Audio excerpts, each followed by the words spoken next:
नमस्कार, अश्विनीज रेसिपीमध्ये पुन्हा एकदा सर्वांचं मनापासून स्वागत। आणि आज आपण दडपे पोहे कसे बनवायचे ते पाहणार आहोत। आता दडप्या पोह्याची प्रत्येकाची एक वेगळी रेसिपी असते, प्रत्येक जण वेगवेगळ्या पद्धतीने बनवतो। यामध्ये कोणी पातळ पोह्याचा वापर करतं, कोणी रेग्युलर जाड पोहे आपण जे कांदे पोहेला वापरतो त्याचा वापर करतं।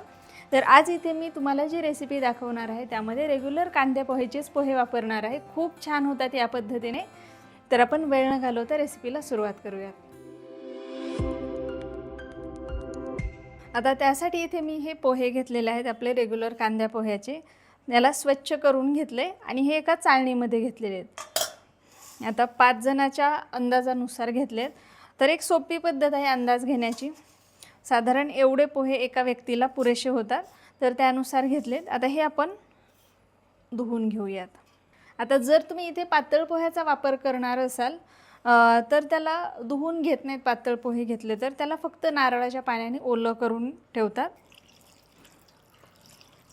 आता हे आपण भरपूर पाणी घालून अशा पद्धतीने धुवून घेऊयात आणि हे 5 मिनिटं आता असंच ठेवूयात। हे पाणी आपल्याला फेकून द्यायचे।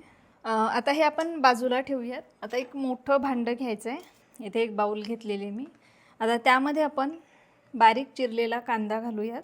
यासोबतच आपल्याला यामध्ये साधारण बघू शकता एक छोटी वाटी गच्च भरून मी खोवलेला नारळ घेतलाय। ओलं नारळ घालायचं, नारळ भरपूर घालायचं। बरेच जण हे पोहे नारळाच्या पाण्यामध्ये सुद्धा भिजवतात, पण त्यासाठी आपल्याला पातळ पोहे घ्यावे लागतात। हे पोहे घ्यायचे असतील तर हे असे धुवूनच घ्यावे लागतात। आता यासोबतच यामध्ये आपण घालूयात मीठ। पोहे किती आहेत त्या अंदाजानुसार मीठ घालायचं। साखर घालायची। साखर ही तुम्हाला किती गोड आवडतं त्यानुसार। लिंबाचा रस घेतलेला आहे मी, साधारण एका लिंबाचा रस आहे हा। हे थोडे आंबट गोड पोहे छान लागतात हे पोहे। आता हे सगळं आपण मिक्स करून घेऊयात। हे अशा पद्धतीने व्यवस्थित मिक्स करायचे। मीठ, साखर, लिंबाचा रस हे सगळं व्यवस्थित मिक्स व्हायला हवं। आता बरेच जण यामध्ये ना टोमॅटो, काकडी हे सुद्धा वापरतात। तुम्हाला आवडत असेल तर तुम्ही टोमॅटो आणि काकडी घालू शकता यामध्ये। आता हे मिक्स करून झाले आणि आपले पोहे सुद्धा 5 मिनिटं भिजवून रेस्ट झालेले आहेत। आता ते पोहे आपण यामध्ये घालूयात, पण त्यापूर्वी त्याला थोडंसं असं हाताने मोकळं करून घ्यायचे। आता हे पोहे आपण यामध्ये घालूयात। याला व्यवस्थित आपल्याला अगदी हलक्या हाताने मिक्स करून घ्यायचे। पोहे भिजवून जर 5-10 मिनिटं रेस्ट व्हायला ठेवले आणि मग जर असे पोहे यामध्ये मिक्स केले तर पोहे व्यवस्थित राहतात, त्याचे तुकडे होत नाहीत। जर भिजवल्या लगेचच तुम्ही घेतले तर मग त्याचे तुकडे होण्याची शक्यता असते। तर यासोबतच मी यामध्ये कोथिंबीर घालते। आता इथे एका तडका पॅनमध्ये मी तेल गरम करायला ठेवले। तेल गरम होऊ देऊयात आणि त्यामध्ये सगळ्यात आधी आपण थोडे शेंगदाणे तळून घेऊयात। शेंगदाणे आपल्याला चांगले खरपूस होईपर्यंत तळायचे, म्हणजे छान लागतात। शेंगदाणे आता चांगले तळून झालेले आहेत, काढून घेते। आता हे राहिलेलं तेल पुन्हा मी गरम करायला ठेवले। आता तेल ऑलरेडी गरम आहे, त्यामध्ये आपण मोहरी घालूयात। मोहरी चांगली तडतडू द्यायची। मोहरी तडतडली की यामध्ये जिरं घालूयात। हिरवी मिरची घालायची।